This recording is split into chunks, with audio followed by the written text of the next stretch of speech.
देखो बच्चों, अब हम लोग कुछ पॉइंट्स डिस्कस कर रहे हैं। ये जो फ्लावर का पोर्शन हम लोग देखे ना, ये फ्लावर के 4 पोर्शन को, कैलेक्स, कोरोला, एंड्रोसियम और गायनेसियम को हमने 2 नाम दिया था। कैलेक्स एंड कोरोला को हमने कहा एक्सेसरी वर्ल्ड, जबकि एंड्रोसियम और गायनेसियम को हमने नाम दिया नेसेसरी और एसेंशियल वर्ल्ड। ऐसा क्यों किया था ये हमने बताया, क्योंकि कैलेक्स एंड कोरोला एक्सेसरी हैं, सहायक हैं, हेल्प करते हैं फ्लावर के पॉलिनेशन को और फ्लावर के लाइफ को, इनडायरेक्टली वो हेल्प करते हैं। लेकिन एंड्रोसियम और गायनेसियम की जब बात करते हैं तो वो हम लोग डायरेक्टली उनका इन्वॉल्वमेंट देखते हैं in the terms of reproduction. और जिस रिप्रोडक्शन की बात हम लोग कर रहे हैं और या जो हम लोग पढ़ रहे हैं वो है सेक्सुअल रिप्रोडक्शन।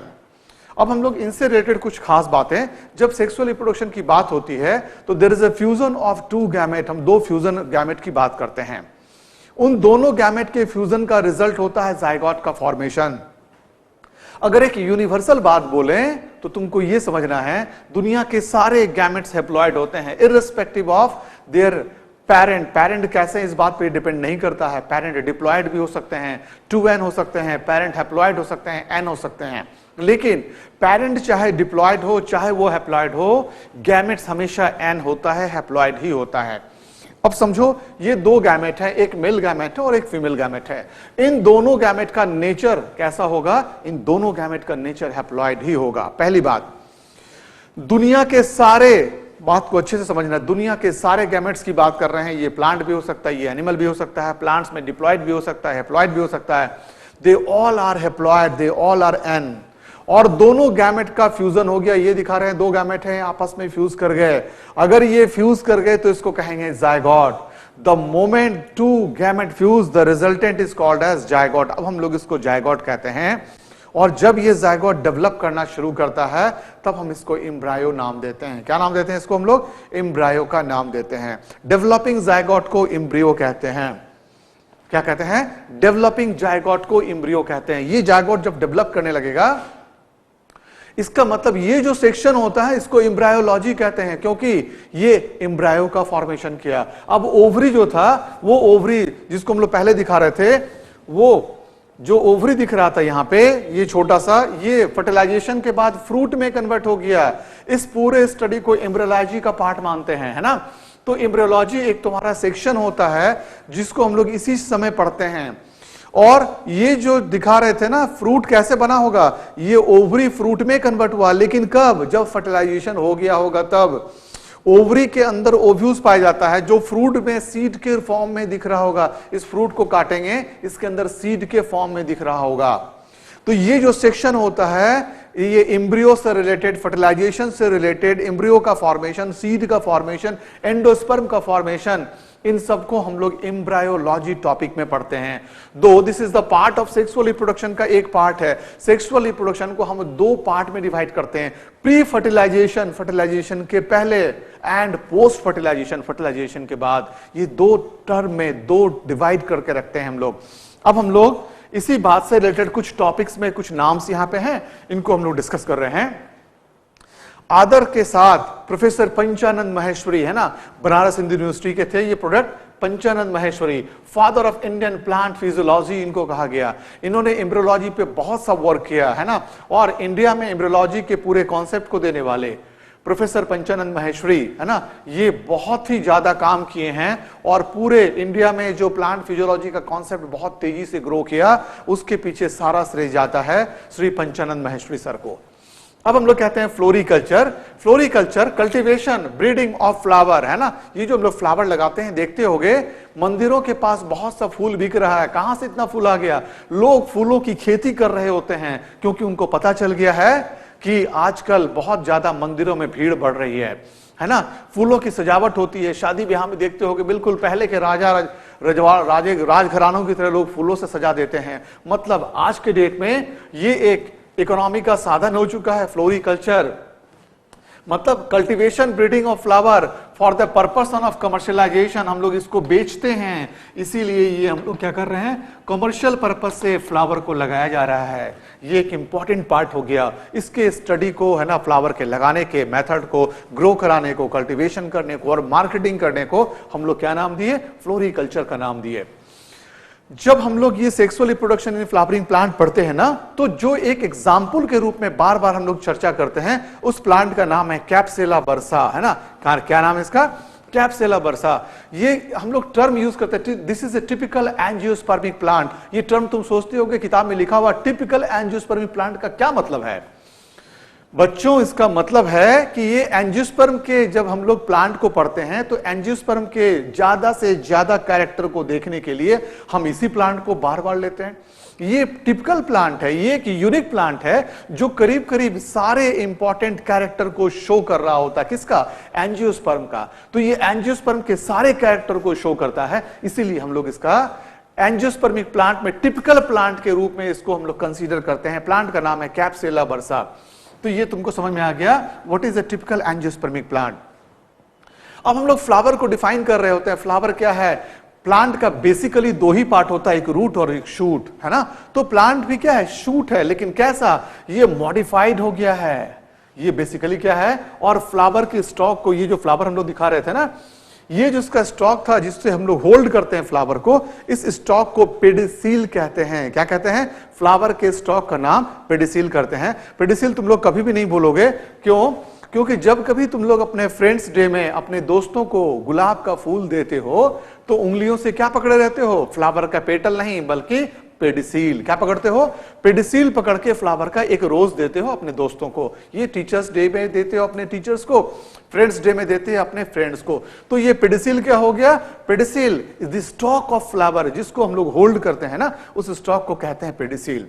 अब पेडिसील का वो एंड जो फ्लावर में कन्वर्ट हो रहा है, अब ये देखो, ये पेडिसील था, ऊपर में ये फ्लैट हो गया और जहां से कैलेक्स एंड कॉर्ला निकला, इस फ्लैट पोर्शन का, पेडिसील के अपर पोर्शन का जो फ्री सेक्शन था, ये फ्री सेक्शन था, ये फ्लैट हो गया। इसका नाम रखे थैलेमस। क्या नाम रख दिया इसका?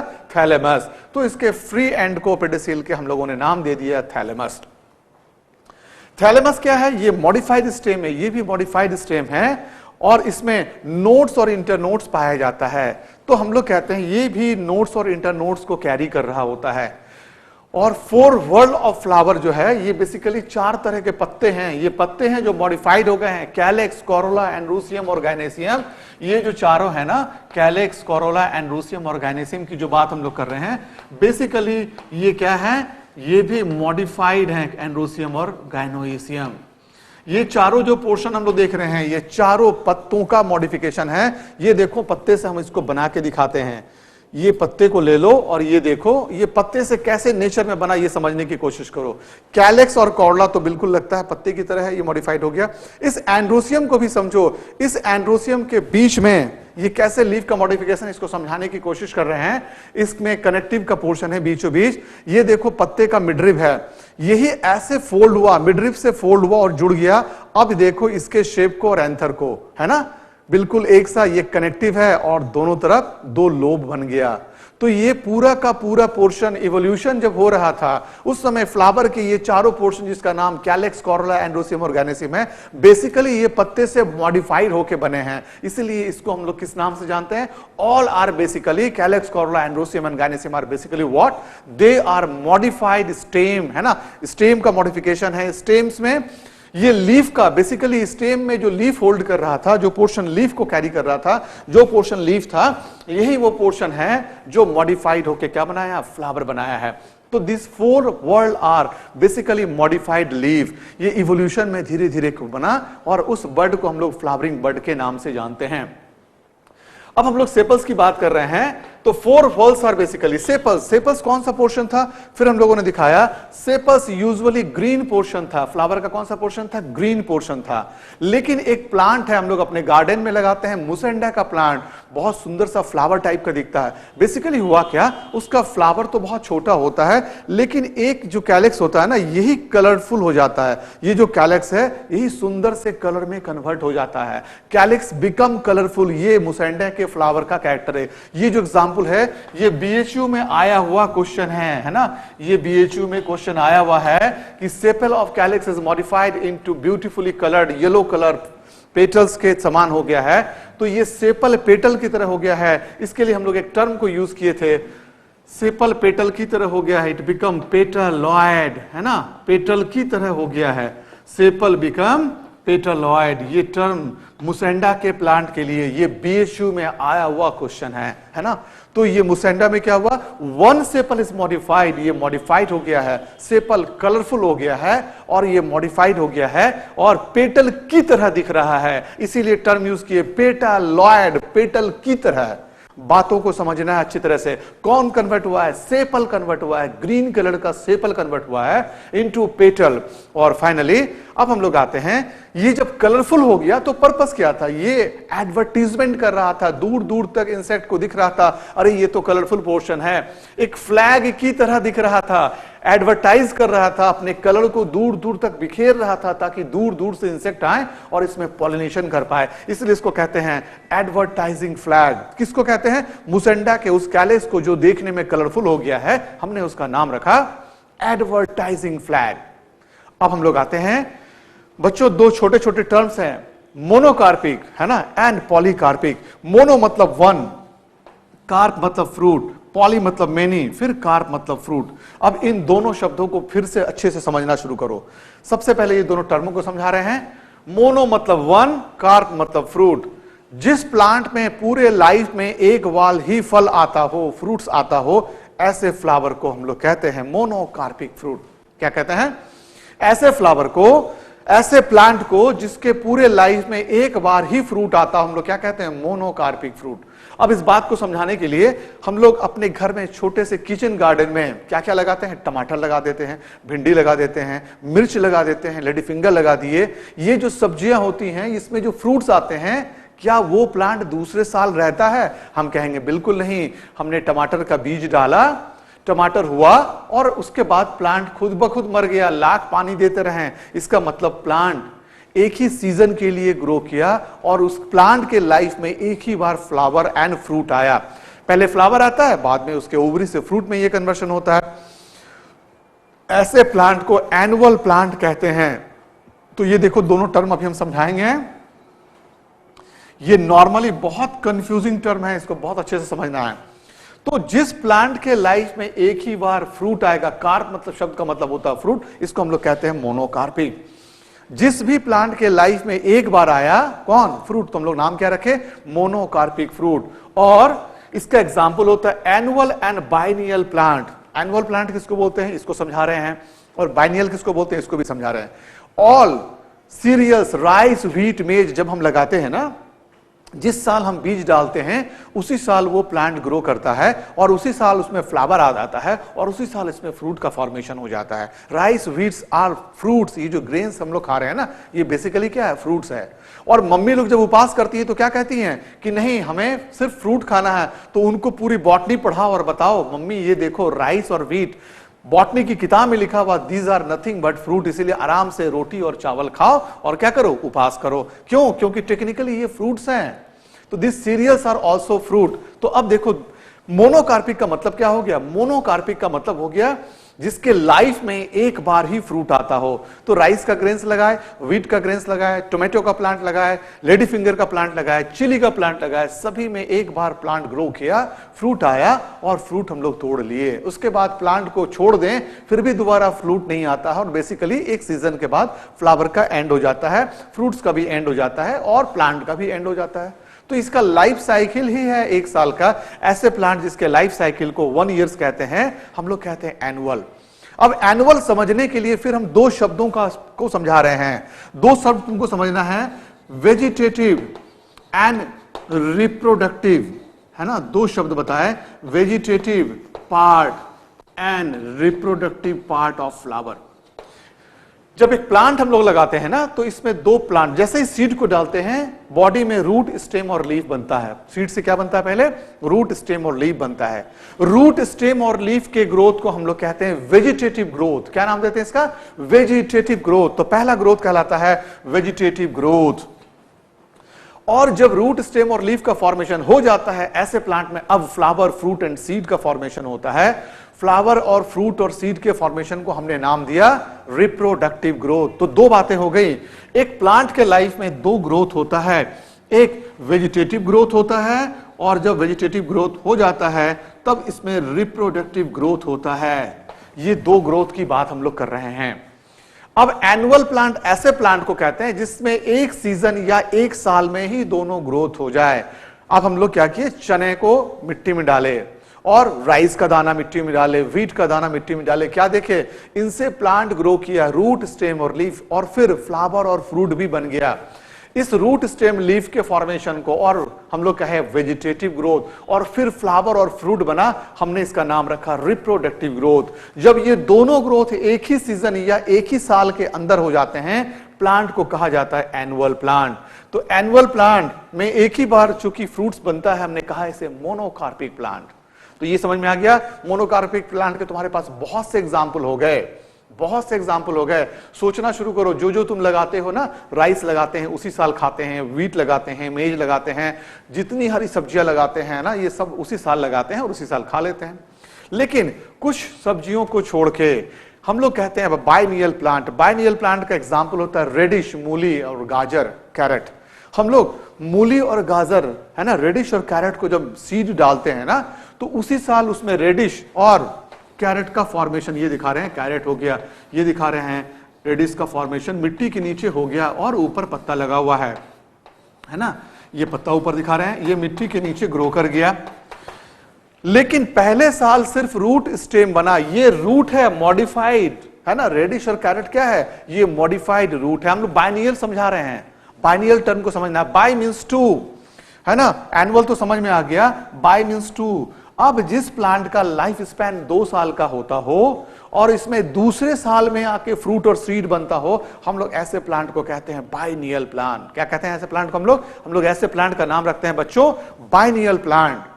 तो अब बाइनियल प्लांट को पूरी तरह समझो। हम रेडिश का सीड डाल दिए, कैरेट का सीड डाल दिए और वेट कर रहे थे, क्या देखे, पहले ही साल में रूट में डेवलप हो गया, कैरेट भी बन गया और रेडिश भी बन गया। हम लोग इसको छोड़ते नहीं हैं, इसी साल चूंकि मेरा पर्पस होता है रेडिश को खाना और कैरेट को खाना, हम लोग इसको निकालते हैं और सलाद बना के खा लेते हैं। जब हम लोग सलाद की बात करते हैं तो बच्चों, हम लोग मॉर्फोलॉजी में जब आएंगे तो एक शब्द और समझाएंगे।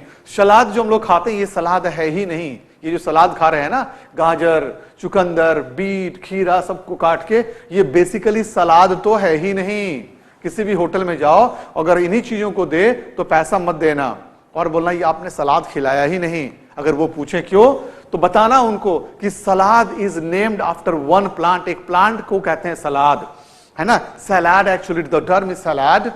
और वो एक प्लांट होता है जिसके पत्ते को हम लोग खाया करते थे और पत्ते का नाम है लैक्टिवा सैटाइवा। सलाद का पत्ता, लैक्टिवा सैटाइवा। तो ये जो सलाद की बात कर रहे हैं, हम लोगों की परंपरा बिल्कुल चेंज हो गई। आज के डेट में हम लोग खीरा काट लेते हैं, टमाटर काट लेते हैं, गाजर काट लेते हैं और कहते हैं सलाद खा रहे हैं। Basically salad was made for one plant. वो एक प्लांट का नाम है, उस प्लांट के पत्ते के साथ इन चीजों को हम लोग पहले मिला के खाते थे। तो हम लोग आ गए फिर से रेडिश की बात कर रहे हैं और हम लोग किसकी बात कर रहे हैं, कैरेट की बात कर रहे हैं। इन दोनों प्लांट को बहुत ध्यान से समझो। ये दोनों प्लांट के सीड को जिस समय मिट्टी में लगाते हैं ना, उसके बाद इसमें रेडिश और कैरेट का ग्रोथ तो होता है, लेकिन उस साल उसमें कभी भी फ्लावर और फ्रूट का फॉर्मेशन नहीं होता है। अब हम लोग इसको उखाड़ के खाए नहीं, छोड़ दिए मिट्टी के नीचे। तब क्या देखते हैं, दूसरे साल इसी प्लांट के रेडिश और कैरेट से नया नया पत्ता और नए नए फ्लावर्स का फॉर्मेशन होता है और फिर इसके अंदर सीड का, फ्रूट्स एंड सीड का फॉर्मेशन हो जाता है। इसी सीड को फिर हम लोग अगले साल के लिए प्रिजर्व करते हैं और मिट्टी में लगाते हैं। Meaning by first year vegetative growth हुआ और सेकेंड ईयर क्या हो गया, reproductive growth, flower and fruit का फॉर्मेशन हुआ।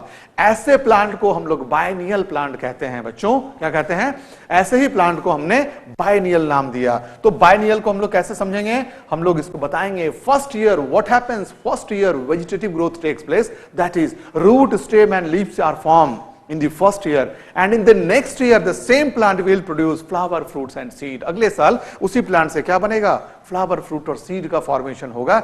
ऐसे प्लांट को जिसमें पहले साल में वेजिटेटिव ग्रोथ हो और दूसरे साल में फ्लावर, फ्रूट्स एंड सीड का फॉर्मेशन हो, हमने कहा बाइनियल प्लांट। तो ये एनुअल और बाइनियल समझ में आ गया। दोनों ही प्लांट में खास बात क्या देख रहे हैं, दोनों ही प्लांट में पूरे लाइफ स्पैन में एक बार ही क्या आता है, एक बार ही फ्रूट आता है। इसलिए प्लांट को कहा गया मोनोकार्पिक प्लांट। मोनोकार्पिक प्लांट के बाद अब हम लोग आते हैं पॉलीकार्पिक। पॉली मतलब मेनी टाइम्स, है ना। जिस प्लांट में हर साल बार बार बहुत सा फ्रूट्स लगता रहता हो, फ्लावर्स आता रहता हो, इसको कहते हैं हम लोग पॉलीकार्पिक प्लांट। पॉलीकार्पिक प्लांट की एक सबसे कॉमन प्लांट को हम लोग देखते हैं मैंगो। एक आम का पेड़ लगा दिए, इसमें तो 3-4 सालों के बाद हर साल आम आ रहा है, मतलब हर साल फ्लावर और फ्रूट का फॉर्मेशन हो रहा है। ऐसे प्लांट को हमने नाम दिया पॉलीकार्पिक। क्या नाम दिया हमने? Polycarpic plant. तो ये दूसरा टर्म हमने बताया, पॉलीकार्पिक प्लांट। ये टर्म क्लियर हो गया। अब हम लोग चलते हैं, इसके बाद हम लोग अब शुरू करते हैं प्री फर्टिलाइजेशन चेंजेस समझाना, और उसके बाद हम देखेंगे पोस्ट फर्टिलाइजेशन चेंजेस। तो ये हम लोग एक बेसिक कॉन्सेप्ट, ये सारा बेसिक कॉन्सेप्ट देखे हैं, और अब हम लोग आगे चल रहे हैं प्री फर्टिलाइजेशन चेंजेस। देखो बच्चों, अब हम लोग पढ़ रहे हैं प्री फर्टिलाइजेशन चेंजेस, मतलब अब हम लोग पूरे सेक्सुअल रिप्रोडक्शन को और फ्लावरिंग प्लांट को 2 पार्ट में डिवाइड कर चुके हैं। पहला पार्ट होगा प्री फर्टिलाइजेशन चेंजेस, मतलब फर्टिलाइजेशन के पहले क्या क्या चीजें चेंज हो रही हैं एक फ्लावर में, है ना। इन चीजों को देखने के लिए हम लोगों ने स्टार्ट किया, एक मेल सेक्स ऑर्गेन को लिया। मेल सेक्स ऑर्गेन को हम लोगों ने क्या नाम दिया? एंड्रोसियम। उसके एक यूनिट का नाम होता है स्टामेन, है ना। और स्टामेन का जो बॉडी का पार्ट होता है वो होता है एंथर का लोब्स। एक नॉर्मल एंथर में 2 लोब्स दिखा रहे हैं, ये कहलाता है डाइथिकस एंथर। तो एंथर के 2 लोब, इन दोनों लोब्स को जोड़ने वाले टिश्यू का नाम कनेक्टिव, और जो स्टॉक इसको होल्ड करता है ये है फिलामेंट, है ना। हमने बताया था ये पूरे लीफ से बना होगा। एक पत्ते के स्टॉक को ये देख लो, ये जब मॉडिफिकेशन हुआ ना, तो जिस समय इवोल्यूशन हो रहा था ये कैसे बना इसको भी समझ लो। ये जो पत्ता देख लो, एक पत्ता दिखा रहे हैं, ये पत्ते का स्टॉक है। लीफ के स्टॉक को क्या किस नाम से जानते हैं? पेडिसील। ये देखो, ये लीफ का स्टॉक है जो फिलामेंट रह गया। ये मिडरिब है ना, पत्ते का ये मिडरिब है। ये चीजों को फिर से देखो, पत्ते के ये स्टॉक को दिखा रहे हैं, ये पत्ते का स्टॉक, इसका नाम क्या रखे हम लोग? पेडिसील। नहीं, पेडिसील नहीं, ये ध्यान रखना है, इसका नाम पेडिसील। किसका नाम हमने बताया था? पेडिसील नाम हमने बताया था फ्लावर के स्टॉक का। पत्ते के स्टॉक को हम लोग किस नाम से जानते हैं? पेटियोल। क्या नाम रखेंगे? Petiole. Stalk of the leaf is called as petiole. Pedicel और पेटियोल में अंतर समझना है। फ्लावर के स्टॉक को पेडिसील कहते हैं, पत्ते के स्टॉक को पेटियोल कहते हैं। ये फ्लावर का स्टॉक है, ये मिडरिब वाला पोर्शन है ना, ये मिडरिब वाला पोर्शन है, इसी से ये फोल्ड हुआ, देखो बन गया एंथर। ये एंथर मॉडिफिकेशन समझा रहे हैं। ये स्टॉक है और एंथर बना। एंथर के जो 2 लोब्स दिख रहे हैं ना, इन दोनों लोब्स को देख रहे हो, हर एक लोब में 2-2 सैक लाइक स्ट्रक्चर दिख रहा है। हर एक लोब में कितना 2-2 स्ट्रक्चर दिख रहा है? सैक लाइक स्ट्रक्चर 2-2 दिख रहा है। तो टोटल सैक लाइक स्ट्रक्चर कितना दिखा? हम लोग कहेंगे 1, 2, 3 and 4। Total 4 sac like structure दिखला है। इस सैक लाइक स्ट्रक्चर का नाम है माइक्रोस्पोरेंजियम। क्या नाम है इसका बच्चों? इसका नाम है माइक्रो मतलब छोटा, स्पोरेंजियम मतलब स्पोर कंटेनिंग बॉडी। माइक्रो मतलब होता है स्मॉल, स्पोर को कैरी करने वाला बैग, है ना। माइक्रोस्पोर, छोटे स्पोर को कैरी करने वाले बैग को नाम दे दिया गया microsporangium. How many are there? तो we will call that there are 4 microsporangium. एक डाइथिकस की बात कर रहे थे जब 2-2 एंथर लोब थे, लेकिन ऐसा कहां मिला? लेकिन अगर हम लोग चाइना रोज के फ्लावर की बात करें तो इसमें एंथर में एक ही लोब पाया जाता है। हम लोग टर्म यूज करते हैं मोनोथिकस एंथर। तो मोनोथिकस एंथर में एक ही लोब मिलता है, और हमने कहा एक लोब में सिर्फ 2 ही सैक लाइक स्ट्रक्चर मिल सकते हैं, इसीलिए इसमें माइक्रोस्पोरेंजियम का नंबर हमने 2 दिखाया और कहा 2 microsporangium. We will call it bisporangiate. Bi means 2, bi मतलब 2 ही स्पोर को कैरी करने वाला सैक मिल रहा है, तो टर्म क्या हो गया? By sporangiate. तो क्या क्या हो सकता है अगर एक नॉर्मल एंथर है? अगर एक नॉर्मल एंथर है तो there are 4 sac like structure. क्या कहा हमने? अगर एक नॉर्मल एंथर है तो कितने स्ट्रक्चर होंगे सैक लाइक? सिर्फ 4 स्ट्रक्चर होंगे। चूंकि 4 होंगे, हमने टर्म क्या यूज किया? Tetra. Tetra means 4, tetra means 4। और स्पोरेंजिएट का मतलब स्पोर कैरिंग सैक, स्पोर को कैरी करने वाले सैक को। तो total number of microsporangiums are 4, then the term is, क्या टर्म होगा? Tetrasporangiate. If the total number of sac carrying, है ना, और total number of sac is 2, then the term is bisporangiate. तो ये बाइस्पोरेंजिएट या टेट्रास्पोरेंजिएट टर्म हमने समझा। एक डाइथिकस एंथर में है ना कितने 4 माइक्रोस्पोरेंजियम मिलेंगे। अब जब 4 की बात कर रहे हैं तो एक क्वेश्चन ये भी आ सकता है कि एक एक लोब में कितने हैं। एंथर के एक लोब में सिर्फ 2 ही सैक लाइक स्ट्रक्चर मिलते हैं। Inside one anther lobe only 2 microsporangiums are present in each lobe, इसीलिए टर्म था टेट्रास्पोरेंजिएट। लेकिन in case of monothecous anther हम लोगों ने क्या कहा, मोनोथिकस एंथर मालवेसी फैमिली का कॉमन कैरेक्टर होता है। मालवेसी फैमिली के 3 कॉमन प्लांट को हमेशा याद रखो। एक, जो कपड़े पहनते हैं जिन चीजों से बनी होती है, cotton, cotton belongs to family Malvaceae. और गर्मियों में हम लोग भिंडी की सब्जी खाते हैं, लेडी फिंगर की भुजिया खाते हैं, ये lady finger also belongs to family Malvaceae. और तीसरा, कॉमनली हम लोग पूजे के लिए घर में एक अड़हुल का फूल, चाइना रोज का प्लांट लगाते हैं। ये चाइना रोज के प्लांट को हम लोग कहते हैं हिबिस्कस रोजा साइनेंसिस। इन सब का बॉटनिकल नेम तुम लोग को कलेक्ट करना है, बॉटनिकल नेम याद रखना है। ज्यादा से ज्यादा बॉटनिकल नेम याद रखोगे जितनी चीजें हैं, क्योंकि 2013 में हमने कहा एक क्वेश्चन पूछा था नेम ऑफ बेलाडोना। एनसीईआरटी में सोलेनेसी फैमिली में बेलाडोना वर्ड दिया हुआ था एग्जाम्पल के रूप में, तो जो एनसीईआरटी में है उसका बॉटनिकल नेम पूछ दिया और इसका बॉटनिकल नेम है एट्रोपा बेलाडोना। इसी तरह से जो मॉर्फोलॉजी में कॉमन एग्जाम्पल आ रहे हैं, you must know the common name as well as the botanical name, और साइंटिफिक नेम तुमको याद रहना चाहिए। हमने क्या कहा, हमने कहा हिबिस्कस रोजा sinensis is the name of lady finger, है ना। और हिबिस्कस रोजा साइनेंसिस एक नाम बताया हमने चाइना रोज का, और लेडी फिंगर का बॉटनिकल नेम है एबेलमॉस्कस एस्क्यूलेंटस। क्या नाम इसका, एबेलमॉस्कस एस्क्यूलेंटस।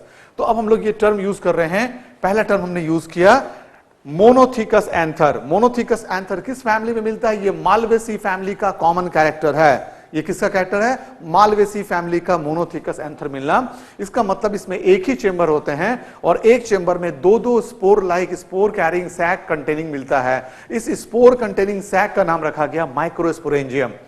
अब हम लोगों ने इस एंथर का क्रॉस सेक्शन काटा है और स्ट्रक्चर देख रहे हैं, स्ट्रक्चर ऑफ स्पोरेंजियम को समझने की कोशिश कर रहे हैं। ज्यों ही हमने इसका स्ट्रक्चर का सेक्शन काटा, ये एंथर का कनेक्टिव है ना, ये एंथर का पोर्शन दिखा रहे हैं। ये एंथर है जिसके बॉडी में 2 लोब थे, ये बाईं तरफ पहला लोब, दाईं तरफ दूसरा लोब। हर एक लोब में कितने स्ट्रक्चर हैं, सैक लाइक 2-2 स्ट्रक्चर हैं। तो हम लोग वाल से शुरू करते हैं। सबसे पहले एंथर का सेक्शन काटे हैं, माइक्रोस्कोपिक एग्जामिनेशन कर रहे हैं। बाहर वाले लेयर का नाम एज यूजुअल एपिडर्मिस। एपी मतलब आउटसाइड, डर्म मतलब स्किन, है ना, एपिडर्मिस। ये एम छूट गया था, ये हो गया एपिडर्मिस। एपिडर्मिस कैसा लेयर होगा, इस पे क्वेश्चन आता है। ये single layered and protective in nature, एक ही लेयर का बना हुआ है। एपिडर्मिस कैसा होगा, ये एक ही लेयर का बना हुआ है, सिंगल लेयर्ड है। और नेचर में कैसा है, नेचर में ये प्रोटेक्शन कर रहा है, अपने अंदर बैठे हुए सभी सेलों को क्या कर रहा है, बचा रहा है। तो ये प्रोटेक्टिव इन नेचर है। तो पहला कैरेक्टर होता है they are single layered and they are protective in nature. एक प्लांट है आर्सियोथोबियम, इसमें कुछ फाइब्रस बैंड्स मिल रहा है ना। इसमें एपिडर्मिस के वॉल में कुछ फाइब्रस बैंड्स मिल रहा है। किस प्लांट में, आर्सियोथोबियम। ये नाम 5-6 बार बोलो, आर्सियोथोबियम में फाइब्रस बैंड्स आर प्रेजेंट। फिर रिपीट करो, आर्सियोथोबियम में फाइब्रस बैंड्स आर प्रेजेंट। फिर रिपीट करो, आर्सियोथोबियम में fibrous bands are present. Fibrous band किस में मिलता है, क्वेश्चन आ सकता है मेडिकल में, किस में मिलता है बच्चों, आंसर क्या देंगे, आर्सियोथोबियम में फाइब्रस बैंड्स आर प्रेजेंट। और ये फाइब्रस बैंड जब रहता है, हम इसका नाम करते हैं exothecium. Now the name is now exothecium. अब हम एपिडर्मिस ना कह के इसका नाम क्या कहते हैं, एक्सोथीसियम। 2 बातें हमने सीखी। एंथर के वॉल का क्रॉस सेक्शन काटा है, बाहर से माइक्रोस्कोपिक एग्जामिनेशन कर रहे हैं। बाहर वाले फर्स्ट लेयर का नाम रखा है एपिडर्मिस। क्या नाम है बाहर वाले का, बाहर वाले पहले लेयर का नाम दिया गया एपिडर्मिस। अब हम लोग आते हैं एपिडर्मिस कैसा लेयर था, क्वेश्चन आ सकता है कैसा लेयर था। 2 बातें याद रखनी है। पहली, ये सिंगल लेयर्ड है, कैसा है, एक ही लेयर है। और दूसरा, इसका नेचर कैसा है, it is protective in nature, ये प्रोटेक्शन का काम कर रहा है। 2 बातें हो गई। In arceuthobium some fibrous thickening is present called exothecium. इसका नाम रखे हमने एक्सोथोसियम, एक्सोथीसियम। जब इसमें फाइब्रस बैंड्स मिल रहा है, किस प्लांट में मिल रहा है, आर्सियोथोबियम, ये नाम याद रखना है। अब हम लोग आते हैं सेकेंड लेयर। ये क्वेश्चन सीबीएसई में भी आया हुआ है ना, यही क्वेश्चन बीएचयू में भी आया हुआ। ये क्वेश्चन एम्स में भी आया हुआ है, ऐसा कोई एग्जाम नहीं है जहां पे ये क्वेश्चन नहीं आया है। क्यों, जरा सा मैं इसका आंसर बता रहा हूं और क्यों ये क्वेश्चन बार बार आया ये समझा रहा हूं। Second layer of anther wall का नाम पूछा था। नॉर्मली सेकेंड वॉल को हम लोग हाइपोडर्मल सेल कहते हैं। जब हम लोग एनाटॉमी शुरू किए थे पढ़ना तो हमने क्या बताया, second wall is called endothecium, नहीं, second wall is usually called as hypodermal cell. लेकिन एंथर के वॉल में ये नाम बिल्कुल चेंज हो गया और ये नाम हो गया एंडो, मतलब इनसाइड होता है एंडोथीसियम। चूंकि ये बिल्कुल अजीब सा और उल्टा नाम है इसीलिए ये क्वेश्चंस में आता है। एंडो मतलब इनसाइड होता है, ये टर्म कंफ्यूजिंग है और ये सेकंड लेयर का ही नाम दिया गया, इसीलिए ये इंपॉर्टेंट है। क्यों इंपॉर्टेंट है ये समझ में आया बच्चों? क्योंकि नॉर्मली जब we are talking of endothecium, ये एंडो वर्ड का मतलब होता है इनर मोस्ट, यहां पे ये इनर मोस्ट नहीं है, ये सेकंड लेयर है, फिर भी हमने नाम दिया endothecium. Endothecium second layer of anther, यही क्वेश्चन आता है कि ये कितना फर्स्ट लेयर है, सेकेंड लेयर है, इनर मोस्ट लेयर है, तो second layer of anther wall is called as endothecium. इस क्वेश्चन का यही आंसर है। सेकेंड पॉइंट पे आते हैं, इसमें क्या मिलता है? इसमें अल्फा सेलुलोजिक फाइबर मिल रहा है ना, सेलुलोज का बना हुआ फाइबर है, बैंड्स दिख रहा है, पट्टी के समान स्ट्रक्चर दिख रहा है, इसीलिए टर्म यूज कर रहे हैं फाइबरस बैंड्स, है ना। ये बेसिकली फाइब्रस बैंड होता कैसा, ये हाइग्रोस्कोपिक होता है, ये वाटर को एब्जॉर्ब कर लेगा। हाइग्रोस्कोपिक शब्द का मतलब ये वाटर को एब्जॉर्ब कर लेगा। ज्यों ही ये वाटर को एब्जॉर्ब करेगा नेचुरली ये स्वेल करेगा, और स्वेल करेगा तो एंथर के वॉल पे प्रेशर पड़ेगा और एंथर टूट जाएगा, ब्रेक कर जाएगा। इस ब्रेकिंग ऑफ एंथर को हमने डेहिसेंस का नाम दिया। क्या नाम दिया हमने? इसको हमने डेहिसेंस कहा। जब भी एंथर ब्रेक करेगा शब्द क्या हो जाएगा? डेहिसेंस। अब तुम बताओ एंथर का सेकेंड वॉल का रोल क्या हो गया? एंथर के सेकेंड वॉल का रोल था इट एब्जॉर्ब वाटर, है ना, इसलिए they are hygroscopic in nature. और स्पेशली कौन सा पोर्शन? Specially this cellulosic fibrous bands, जो सेकेंड लेयर में सेलुलोज का फाइब्रस बैंड मिल रहा है ना, इसका नेचर हाइग्रोस्कोपिक है, ये वाटर को एब्जॉर्ब करेगा, वाटर एब्जॉर्ब करते ही ये स्वेल करेगा और फाइनली ये डेहिसेंस ऑफ द एंथर में हेल्प करेगा। ये एक इंपॉर्टेंट क्वेश्चन है which help in the dehiscence of anther. लेकिन जो एक्वेटिक प्लांट्स होते हैं ये तो ऑलरेडी पानी में मिलते हैं, इसीलिए यहां पे ऐसा कोई भी अल्फा सेलुलोजिक फाइब्रस बैंड्स नहीं मिलेगा। तो फाइब्रस बैंड्स आर एब्सेंट। क्यों? क्योंकि इसका रोल था डेहिसेंस में हेल्प करना और by the nature of absorbing water. और जो प्लांट पानी में ग्रो कर रहा होता है ना, उसके सारे सेल्स का नेचर होता है हाइग्रोस्कोपिक होना। वो सारे सेल्स हाइग्रोस्कोपिक होते हैं, पानी में ग्रो कर रहे होते हैं, इसीलिए वहां पे ये नहीं मिलता है। अब हम लोग आ रहे हैं थर्ड लेयर की बात। थर्ड लेयर एंडोडर्मल सेल से लेके इनर मोस्ट लेयर के बीच का है। तो ये 1 लेयर, 2 लेयर, 3 लेयर, ऐसे कई लेयर का बना हो सकता है। तो इसका नाम हमने रखा, थर्ड लेयर का नाम हमने रखा मिडिल लेयर। तो अब थर्ड पॉइंट हो गया मिडिल लेयर। मिडिल लेयर किसको कह रहे हैं हम लोग? किसके बाद? एंडोथीसियम से लेके अंदर के इनर मोस्ट लेयर के बीच में जितने भी लेयर थे इसका नाम हमने रखा एंथर वॉल का मिडिल लेयर। मिडिल लेयर की पहली प्रॉपर्टी होती है यूजुअली दे आर 1 और 2 और 3 लेयर्ड, और दूसरी प्रॉपर्टी होती है सेल्स आर इफेमेरल। इफेमेरल शब्द का मतलब होता है शॉर्ट लाइव्ड, कुछ ही समय के बाद ये पूरे सेल का डिसइंटीग्रेशन हो जाता है, इसीलिए टर्म यूज करते हैं इफेमेरल। तो ये जो शब्द होता है ना इफेमेरल, इसका मतलब क्या होता है? सेल्स आर इफेमेरल का मतलब होता है दे आर शॉर्ट लाइव्ड। तो ये 3 लेयर के बाद हम लोग चौथे इंपॉर्टेंट लेयर पे आने जा रहे हैं। उस चौथे इंपॉर्टेंट लेयर का नाम है टैपेटम। क्या नाम है इसका? अब हम लोग टैपेटम के बारे में बताने शुरू करेंगे, और फिर से इसके पहले बोर्ड वर्क हम लोग कर रहे हैं, इसके पॉइंट्स को हम लोग बोर्ड पे लिखते हैं और फिर हम लोग इसको समझाना शुरू करते हैं।